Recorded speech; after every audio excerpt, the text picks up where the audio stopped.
আসসালামু আলাইকুম প্রিয় ভিউয়ার্স, কেমন আছেন আপনারা সবাই? আশা করছি ভালো আছেন। আপনাদের সুস্বাস্থ্য কামনা করছি। তো আমি রেগুলার যে ভিডিও দিচ্ছিলাম আর রাহিকুল মাকটুম থেকে, সেটাই আবারও আজকে নিয়ে হাজির হলাম। গতকাল দিতে পারি নাই, এর জন্য সরি। আর আপনারা যারা আমাকে শোনেন ভালো লাগে, টানাটানি না করে পুরো ভিডিওটাই দেখবেন। গঠনমূলক কমেন্ট করতে পারেন, লাইক কমেন্ট করবেন। এবং লাইক কমেন্ট করলে হয় কি, দেখা যাচ্ছে আমি যে ভিডিওটি তৈরি করছি এটাতে আপনারা প্রচুর লাইক কমেন্ট করেছেন, তাহলে পরবর্তী ভিডিওটা জলদি দিতে ইচ্ছা করে। আর লাইক কমেন্ট না আসলে মনে হয় শুনে যাচ্ছে, কোনো লাইক কমেন্ট করতেছে না।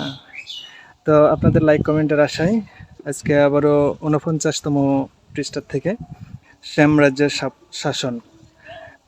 এর আগে দিয়েছি আরবের ইয়াস বাহিনীর বিজয়, আজকে শ্যামরাজ্যের শাসন দেব। তো আর দেরি না করি, কথা বাড়াবো না, তো চলুন শোনা যাক। শ্যামরাজ্যের শাসন। আমরা ইতিপূর্বে যে যুগ প্রসঙ্গে আলোচনা করেছিলাম, সে যুগে আরব গোত্রসমূহের মাঝে হিজরত করার প্রবণতা সৃষ্টি হয়েছিল। কোজায়া গোত্রের কয়েকটি শাখা শ্যামরাজ্যের সীমানা অতিক্রম করে সেখানে বসতি স্থাপন করে। বনু সুলাইম বিন হুলওয়ানদের সাথে তাদের ভালো সম্পর্ক ছিল। বনু জাজেআম বিন সুলাইম নামক গোত্রটি জাজাজেমা নামে পরবর্তীকালে প্রসিদ্ধি লাভ করেছিল, তা ছিল তাদেরই অন্তর্ভুক্ত। রুমিগণ কোজায়ার সে শাখাকে আরব মরুভূমিতে যাযাবর কর্তৃক পরিচালিত লুটতরাজের কবল থেকে নিষ্কৃতি লাভ ও লুটতরাজ প্রহিত করার উদ্দেশ্যে এবং ফরাসিদের বিরুদ্ধে ব্যবহার করার জন্য নিজেদের পৃষ্ঠপোষক বানিয়েছিল। এতদুদ্দেশ্যে তাদের এক ব্যক্তির মাথায় রাজ্য শাসনের মুকুট পরিধান করিয়েছিল। এরপর থেকে বেশ কিছুকাল যাবৎ তারই পরিচালনাধীন রাজ্যের শাসনকার্য পরিচালিত হতে থাকে। তাদের মধ্যে সবচেয়ে প্রসিদ্ধ শাসক ছিল সম্রাট রিয়াদ বিন হাবুলা।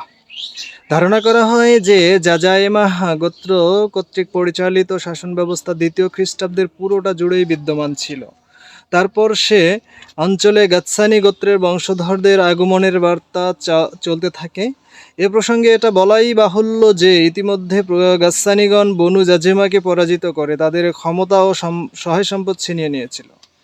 এমন পরিস্থিতিতে রুমিহিগণ গাতসানি বংশের শাসককে শাম অঞ্চলের জন্য আরবীয়দের সম্রাট হিসেবে স্বীকৃতি প্রদান করে। গাতসানিদের রাজধানী ছিল দামাতুল জান্দাল।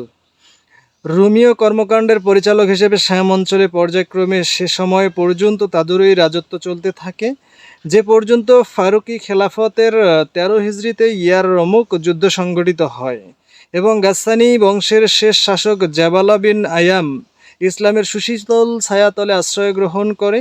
যদিও তার অহংকারবোধ ইসলামিক সাম্যকে বেশি দিন পর্যন্ত সহ্য করতে না পেরে তাকে ধর্মত্যাগে বাধ্য করে। এ ছিল সাম্রাজ্যের শাসন।